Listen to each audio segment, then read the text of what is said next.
Good afternoon. How are y'all? Thank you. Thank you for being here. I'm Nassau County Sheriff Bill Leeper. I'm here this afternoon to provide an update on an arrest that NCSO investigators made yesterday in the connection of an attempted second-degree murder charge. Just want to let you know that this is a weird one. Some things make you say, Some things you just can't make up. There's some things that make you say, what in the world was he thinking? And there are some things that make you say, you're not going to believe this. Well, this case makes you say all four of those.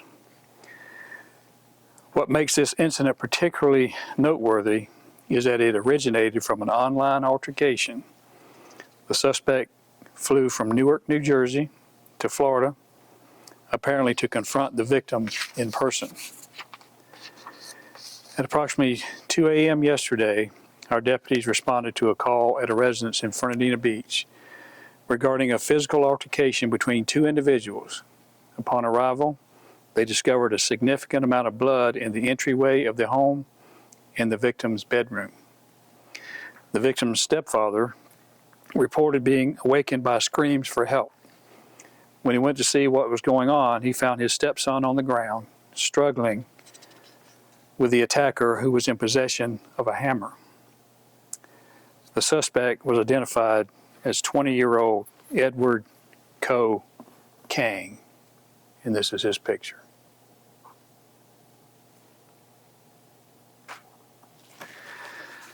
The suspect gained access to the home because it was unlocked at the time of the incident. Kang assaulted the victim with a hammer, and the victim was defending himself.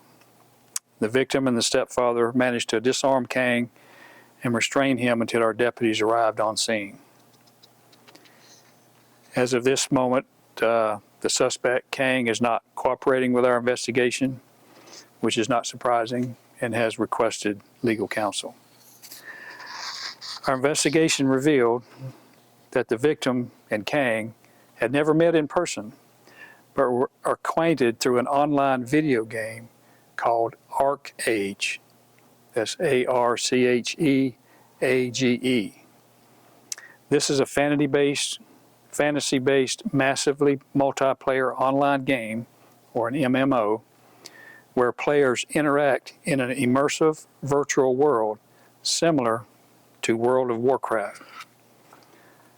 Our investigators, who are just simply the best, traced Kang, who took an Uber from the Jacksonville International Airport to the Ocean Coast Hotel around 2 a.m. in Fernandina Beach, where he had been staying since Friday, June 21st. We also located his flight tickets, showing that he had flown from Newark, New Jersey to Jacksonville, Florida on a Delta Airlines flight that left at 7:35 p.m. Kang had informed his family that he was going to visit a friend he met years ago through an online video game. Upon arriving in Fernandina, he went to Ace Hardware and purchased a hammer and a flashlight, and we found receipts for these items in his hotel room. Late Saturday night to early Sunday morning, the victim was playing an online video game in his bedroom. While playing this game, he went to use the restroom. Walked down the doorway of the room, then opened the door. Once he opened the door, he noticed the suspect standing with a hammer raised in the air in an anticipated strike position. The suspect was wearing all black, gloves, and a mask. Both the suspect and victim were struggling, and the victim wrestled him to the ground. They were both taken to the local hospital for treatment. Kang was then released into our custody and booked into the Nassau County Jail. The victim had some severe head wounds, but appears to be non-life-threatening. When the suspect was asked why he did what he did, the suspect stated that he is a bad person online, talking about the victim. In addition, the suspect asked our deputy, "How much time in jail do you get for breaking and entering an assault?" And I would say, "Mr. King, it's going to be a long time before you play video games again." This incident serves a stark reminder of the potential real-world consequences of online interactions. We urge the public to exercise caution, report any suspicious online behavior to the authorities, and always ensure that their homes are securely locked. I also want to stress that this information is preliminary and may change based upon our continued investigation. Charges may be upgraded in the future. So just showing again the hammer that Mr. King also purchased a flashlight, went to the victim's home late at night, broke inside to, we believe, to kill the victim. Are there any questions?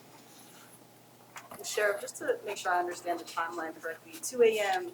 yesterday morning, not 2 a.m. this.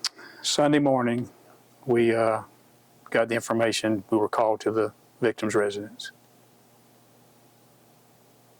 Do you have any more specifics about what happened in the game that would cause this kind of? Apparently, this video game is something that you can name characters. You can fight other characters and kill them. And I don't know what transpired between the victim and the suspect, but something made the suspect want to come down to Florida and injure the other individual. Is the victim still in the hospital, or is he out now? The victim has been released, and he's got some severe head injury, but non-life-threatening. And when did the suspect arrive in Florida? He got here early Friday morning around 2 a.m. Took like an overnight flight from left Newark, New Jersey at 7:30 p.m. I heard 2 a.m. twice. Yeah, 2 a.m. He arrived to the hotel around 2 a.m. Any age for the victim? Was this also a person under 21 years old? They were around the same age. I don't know exactly the age of the victim. Okay, thank you very much. Sheriff, can I ask just one question, not Yeah. related to this? It has to do with the election. No. You've essentially won the election. You're going to be sheriff for the next 4 years, running unopposed. Do you have any comment about that? It's just an honor for me to serve our citizens, our community that I grew up in, to protect them. And there's no higher honor for a law enforcement officer than to be elected by their citizens. And I'm going to do just like I've done for the past 12 years, work as hard as I can to make sure our community remains as safe as possible. Thank you.